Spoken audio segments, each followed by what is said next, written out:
In a time long forgotten, where the waters ran wild and the trees whispered tales of bravery, there existed a small village nestled along the banks of the mighty River Nzuri.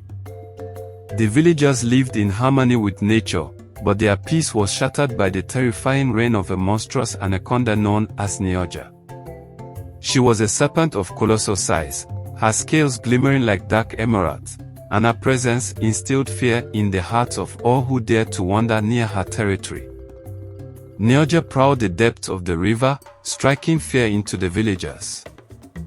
Nearly every week, the villagers would lose a goat or a pig, and sometimes, a child would go missing near the water's edge, their cries swallowed by the monstrous river. The elders spoke of Niaja as a spirit sent to remind them of the fragility of life, but those who mourned knew better. They saw her as a predator upon their very existence. Amidst the sorrow and despair, there emerged a warrior named Kwame. Born into a family of renowned fighters, he was handsome and muscular, his skin dark as polished mahogany. Unlike the other villagers, who shied away from the river, Kwame was drawn to its banks, fascinated by the beauty and ferocity of nature. He trained tirelessly, honing his skills with a spear crafted from the stoutest wood and hardened with fire. He listened to the tales of elder warriors, absorbing their wisdom even as he forged his own path. As the villagers grew disheartened and weak, Kwame felt the fire of determination blaze within him.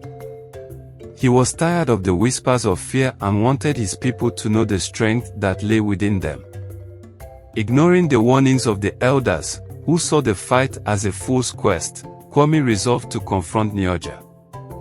Under the cover of darkness, he set out towards the river, armed with his spear, a dagger, and a sword for close encounters, and an intricate net woven from the strong fibers of the surrounding plants. He believed that patience and strategy would be his allies. The moon lit his path as he arrived at the river bank, the water slithering like a liquid serpent in the night. Hours passed in silence, a profound stillness enveloping the river. Just as the sun began to rise, casting a golden sheen over the water, Kwame heard the faintest ripples, followed by a sudden disturbance, a thrashing movement that sent waves crashing against the banks. The legendary Anaconda emerged, basking in the sunlight, her massive body undulating with an elegance that belied her little nature. Kwame's heart raced, but he steadied his breath and remembered the legends he had heard. He whispered a prayer to the spirit of the ancestors, asking for strength and guidance. As Niaja inched closer, he remained still, watching her movements with keen eyes. She was hungry, and her attention was piqued by the scent of flesh. In a moment of bravery, Kwame sprang forward, his spear aimed at the serpent's eye, the most vulnerable spot. Niaja struck back with the force of a thunderstorm, her body coiling around him in a vice grip. Kwame felt the warmth fleeing from his fingers as he struggled to breathe, but he remembered his purpose. He could not let her take another life. Drawing upon every ounce of strength, he twisted his body, pushing the spear deep into Niaja's eye. The serpent, furious and thrashing, released him momentarily, allowing him to draw his dagger and cut himself free. Niaja shook with the fury of a tempest, her cries echoing through the valley, but Kwame stood resolute, focused on his target. With the sun rising higher and illuminating their battle, Kwame danced around Niaja, a whirlwind of speed and determination. He weaved his net amid the chaos, ensnaring her shifts as their battle raged on. Finally, with a decisive strike, he plunged his spear into the serpent's heart.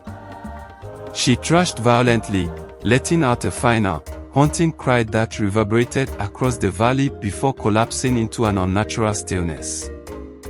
Breathing heavily, Kwame stepped back, heart pounding with adrenaline.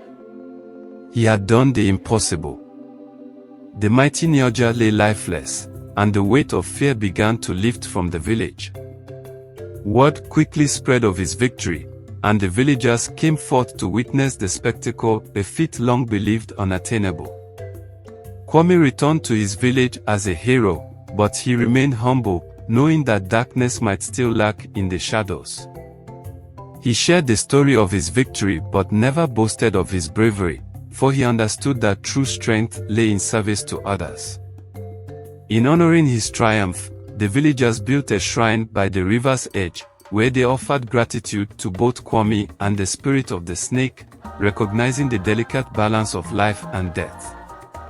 The legend of Kwame and Niaja would echo through generations, a testament to courage, wisdom, and the relentless spirit of survival in the heart of Africa.